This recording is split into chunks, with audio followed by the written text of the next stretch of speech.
नमस्कार, मैं हूं संजय शर्मा। आप देख रहे हैं 4 PM न्यूज़ नेटवर्क। दिन सबके एक जैसे नहीं रहते, ऊपर नीचे ज़िंदगी में होता रहता है। मुझे अभी 2014 का सीन ऐसा लगता है जैसे मान लो कल की बात हो। मोदी जी जब चुनाव लड़ रहे थे, पूरे देश में भक्त इतने ज़्यादा व्याकुल आत्मा हो रहे थे, कुछ पूछिए मत। मेरे बहुत अच्छा मित्र पीसीएस एलाइट था, वो मुझसे बहस कर गए कि आप जानते ही नहीं हैं, मोदी जी में भगवान विष्णु का अवतार है। मोदी जी के चेहरे को देख के लगता है भगवान विष्णु है। मैं उनसे हंसा, क्या बात करता। फिर मुझे एक आईपीएस जो आज इस समय उत्तर प्रदेश में बहुत इंपॉर्टेंट जगह पे, बहुत ही इंपॉर्टेंट जगह पे डेपुटेशन पे थे, वो मुझसे एक दिन बहस करने लगे। संजय जी, नास्ट्रोडोम की भविष्यवाणी पढ़िए। उन्होंने कहा है कि देश का एक व्यक्ति पूरी दुनिया में राज करेगा। मोदी जी वो आज व्यक्ति हैं। मोदी जी भगवान विष्णु का अवतार है। मैं ये बात इसलिए कह रहा हूं कि आदमी इस लेवल तक पहुंच गया था कि वो अपने एक राजनेता में भगवान विष्णु का अवतार खोजने लगा था। इसमें कोई दो राय नहीं कि मोदी जी बात करने में बहुत अच्छे हैं, मंच पर जब बोलते हैं तो छा जाते हैं। दुनिया में एक साख बनाई है, मुखर होकर बोलने की साख बनाई है। ये मतलब है कि बोलते बोलते कई बार गड़बड़ियां कर जाते हैं, इतिहास के पन्नों में काफी गलतियां कर जाते हैं। और 2014 से पहले एक बार आपको याद होगा, उन्होंने एक लाल किला, नकली लाल किला बनाया था। उस नकली लाल किले पे खड़े होकर बोले थे तो लोगों ने मजाक उड़ाई थी कि नकली क्यों कर रहे हैं। और अब गुजरात में एक स्कूल का, आज सुबह से स्कूल को लेकर ट्रोल हो रहा है। लोग कह रहे हैं कि एक नकली स्कूल बनाया गया, मोदी जी बैठे, बच्चे बैठे, टीचर बैठे। दरअसल एजुकेशन का मॉडल दिल्ली के केजरीवाल ने कुछ किया हो या नहीं किया, लेकिन एजुकेशन मॉडल देश में स्थापित कर दिया। अब देश में एक बहस शुरू हो गई एजुकेशन मॉडल की, और ये तब शुरू हुई जब न्यूयॉर्क टाइम्स ने दिल्ली के स्कूल मॉडल की तारीफ कर दी कि जबरदस्त दिल्ली का एजुकेशन मॉडल है। ये बात अलग है। उसके बाद ही केजरीवाल सरकार की मुसीबतें शुरू हो गई, सीबीआई और ईडी पीछे पड़ गई। तो आज सुबह से उस स्कूल के लेकर ट्रोल हो रहे थे। मोदी जी की एक फर्जी स्टेज के पिक्चरों की शूटिंग होती है, ऐसी मोदी जी के लिए स्टूडियो बनाया गया, उसमें बच्चे बैठे, टीचर बैठे।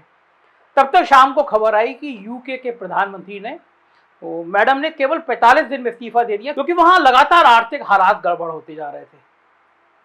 तो उन्होंने उससे 45 दिन में इस्तीफा दे दिया और लोग ट्रोल शुरू हो गए कि भाई यूके में केवल 45 दिनों में जब आर्थिक हालात गड़बड़ हुए तो प्रधानमंत्री ने इस्तीफा दे दिया, और भारत की तो आर्थिक हालात पे बैंड बज गई है।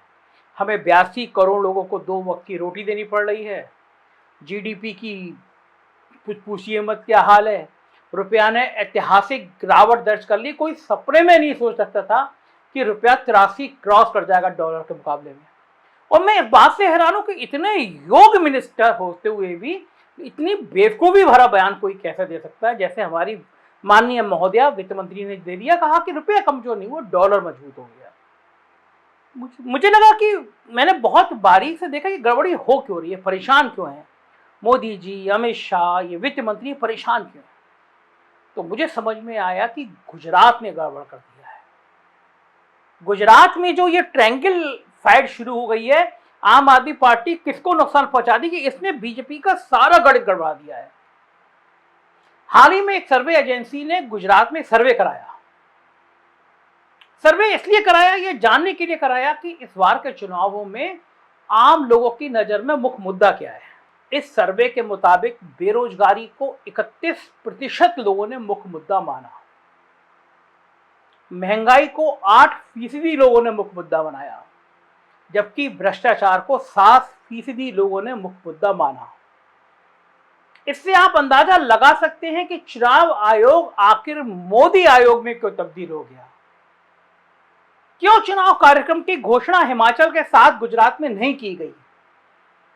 इसलिए नहीं की गई क्योंकि वहां आचार संहिता लग जाती, और जब आचार संहिता लग जाती तो मोदी जी ने जो 75,000 नौजवानों को नियुक्ति पत्र पकड़ाए हैं वो कैसे पकड़ा पाते। साथ ही आज चल रहा है कि मोदी जी ने 10 लाख नौकरियों को देने का वादा भी किया है।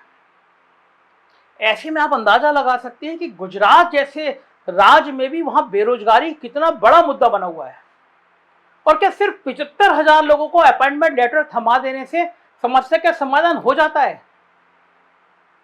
अरे भाई, जब देश की कुल जनसंख्या का 5% गुजरात में रहता है, तो इतना तो लगभग तय है कि देश के 94 करोड़ बेरोजगारों की संख्या का भी लगभग 5% यानी 4-4.5 करोड़ बेरोजगार तो गुजरात में होंगे।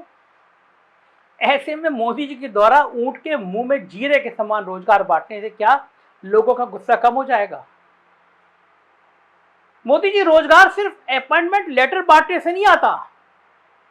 प्रधानमंत्री जी, आप तो बहुत विद्वान हैं, आप समझिए, बल्कि इसके लिए रोजगार जैसी आर्थिक नीतियां, रोजगार को ज्यादा उपलब्ध कराने के लिए, रोजगार बढ़ाने के लिए ऐसी आर्थिक नीतियां बनानी पड़ती हैं। पब्लिक और प्राइवेट सेक्टर के बीच संतुलन बनाना पड़ता है कि ना कि सारी संपत्ति देश के उद्योगपतियों को बेचनी होती है। संगठित और असंगठित क्षेत्र के बीच संतुलन बनाना पड़ता है, ना कि नोटबंदी करके असंगठित क्षेत्र की कमर तोड़नी पड़ती है। आपके आर्थिक नीतियों का परिणाम यह हुआ कि अब बनारसी साड़ियां बनारस के बदले बांग्लादेश से बनकर हिंदुस्तान में आ रही हैं। सूरत का हीरा व्यवसाय की जगह चीन लेता जा रहा है। गुजरात का मूंगफली और कपास की खेती करने वाले किसानों की एमएसपी तो दूर, उल्टा 13 महीने तो किसानों को सड़क पे खड़ा कर दिया गया था। और रही आपके उस गुजरात मॉडल जिसके दम पर 2014 में लोगों से वोट लिए थे, तो उसकी पोल तो अब रोज खुल रही है। अभी जैसे आज मैंने बताया कि एनिमेटेड क्लासरूम में बच्चों के साथ बैठना पड़ रहा है, तो कभी मनीष सिसोदिया गुजरात की शिक्षा व्यवस्था की पोल सबके सामने खोल दे रहे हैं। जहां तक हेल्थ सेक्टर का मामला है, स्वास्थ्य सेवाओं का मामला है, तो उसकी पोल तो पिछले साल तब खुल गई जब गुजरात के शमशान घाटों में लाशों को जलाते समय इलेक्ट्रॉनिक चिमनियों की भट्टियां धू धू करके जलने लगी थी। यहां तक कि ऑक्सीजन सिलेंडर के लिए लोग सरकार से निराश होकर युवक कांग्रेस के अध्यक्ष श्रीनिवास साहब को फोन लगा रहे थे। पूरी दुनिया देख रही थी। रही बात महंगाई की, अभी तो जब चुनाव की वजह से पेट्रोल और डीजल कामों को जबरदस्ती कंट्रोल किया गया है, तब खुदरा मूल्य सूचकांक में मुद्रास्फीति दर 7.4 पहुंच गई है। चुनाव के बाद जब पेट्रोल डीजल के दाम बढ़ेंगे तब क्या होगा, इसका अंदाजा मैं और आप और आम हम सब एक गुजरातियों से ज्यादा हम सब समझ सकते हैं, क्योंकि एक आम गुजराती की आर्थिक समझ भी इतनी होती है, उसे पैसे के प्रवाह का रग रग पता होता है, तो उसे भी पता होगा कि चुनाव के बाद क्या होने जा रहा है। इन सब हालात में यह सहज ही अंदाजा लगाया जा सकता है कि मोदी और शाह साहब इतना परेशान क्यों हैं, इतना डरे क्यों हैं। जहां तक गुजरात में मिल रही राजनीतिक चुनौती की बात है, तो इस बार सबको पता है कि मुकाबला आमने सामने का नहीं बल्कि त्रिकोणीय है। खुद प्रधानमंत्री नरेंद्र मोदी कह रहे हैं कि आपके हल्ले में कांग्रेस को इग्नोर मत कर दीजिए। कांग्रेस के लोग चुपचाप गांव और कस्बों में प्रचार कर रहे हैं, ध्यान रखिए, मोदी जी कह रहे हैं। दरअसल उनको लग रहा है कि त्रिकोणीय लड़ाई फंसा देगी। आम आदमी पार्टी ने भाजपा की नाक में कितना दम कर रखा है, इससे सभी वाकिफ हैं। लेकिन असली चुनावी लड़ाई जहां भारतीय जनता पार्टी सबसे ज्यादा चिंतित है, वो ये है कि इस बार गुजरात का शहरी मध्यम वर्ग अंदर से बिखर गया है, बिल्कुल यूपी बिहार की तरह बिखर गया है। जहां के शहरों में पति कहीं और वोट डालता है, पत्नी किसी और की समर्थक है और बच्चे किसी और पार्टी का नाम जप रहे हैं, बिल्कुल यही स्थिति अब गुजरात में भी है, खासकर शहरों में दिख रही है। अधिकांश शहरी परिवारों में तीनों पार्टियों ने अपनी फैन फॉलोइंग पैदा कर ली है।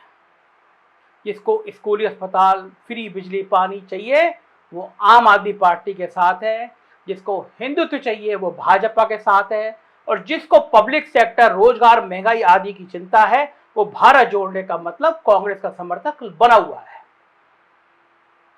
दरअसल भाजपा की रणनीति तो मोहल्ला दर मोहल्ला वोट मोबिलाइजेशन की रही है। उनके पन्ना प्रमुखों की पूरी टीम यही काम करती रही है और अमित शाह को पन्ना प्रमुख बनाने में महारत हासिल रही है। अमित शाह के इसी गठबंधन ने, इसी प्रबंधन ने गुजरात के शहरों में भाजपा का अब एक दुर्ग बना दिया था, जिसके दम पर मोदी जी को 3 बार मुख्यमंत्री पद तक पहुंचाया था। लेकिन अब तो चूंकि एक एक शहरी परिवार ही वोट के मामले में बिखरा हुआ दिख रहा है, तो किस बात का पन्ना और किस बात का प्रमुख? घर में कोई किसी की सुनने को तैयार नहीं है। फिर भला पन्ना प्रमुख की कौन सुनेगा? रिपोर्ट तक यहां तक आ रही है कि पन्ना प्रमुखों का खुद का परिवार बिखरा हुआ है, फिर वो बेचारे मोहल्ला कहां संभाल पाएंगे? वैसे हर शहरी घर को वोट के मामले में 3 फाड़ करने का श्रेय तो निश्चित तौर पर आम आदमी पार्टी को दिया जाना चाहिए, जिसने हर वोटर को उसकी पारिवारिक पहचान के बदले उसकी स्वतंत्र नागरिक पहचान का आइडेंटिफाई करने को प्रेरित किया। वरना अब तक तो शहरी गुजराती और यहां तक कि पढ़े लिखे परिवारों में भी वोट डालने के मामले में घर के बड़े लोगों की डिक्टेटरशिप चलती थी। केजरीवाल साहब के प्रचार करने के तरीके ने इस डिक्टेटरशिप को काफी हद तक खत्म कर दिया। हाँ, ये बात जरूर है, इसका फायदा उनको मिलेगा या कांग्रेस को, यह अभी कहना मुश्किल है गुजरात में। रही बात ग्रामीण गुजरात की, तो वहां भी आम आदमी पार्टी ने दस्तक दे दी है, या यूं कहूं मैं कि मजबूत दस्तक दे दी है। लिहाजा वहां आम आदमी पार्टी किसके वोटों में सेंध लगाएगी कहना मुश्किल है। ग्रामीण गुजरात में अभी इतना जरूर है कि अब तक परिवार वोट के मामले में एक इकाई बना हुआ है, अर्थात मोटे तौर पर एक परिवार का वोट एक तरफ जाने की संभावना अब भी है। ऐसे में वहां भाजपा के पन्ना प्रमुख की भूमिका अभी भी है। लेकिन फिर घूम फिरकर वही सवाल कि जब मोदी लहर में भी ग्रामीण गुजरात में कांग्रेस भाजपा पर भारी पड़ती है, तो आज प्रचंड बेरोजगारी, आसमान छूती महंगाई और किसानों की बढ़ती समस्या के बीच वहां क्या होगा, इस पर सिर्फ अंदाजा लगाया जा सकता है।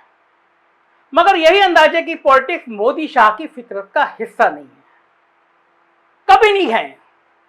वो तो अब तक उसी पॉलिटिक्स में अभ्यस्त हैं कि या तो आप हमारे साथ हो या हमारे विरोधी के साथ हो, हमारे विरोधी हो। एक ऐसी पॉलिटिक्स जिसमें ना आपके साथ, ना आपके बड़े दुश्मन के साथ और ना ही आपके छोटे दुश्मन के साथ वाली पॉलिटिक्स से डर लगता है।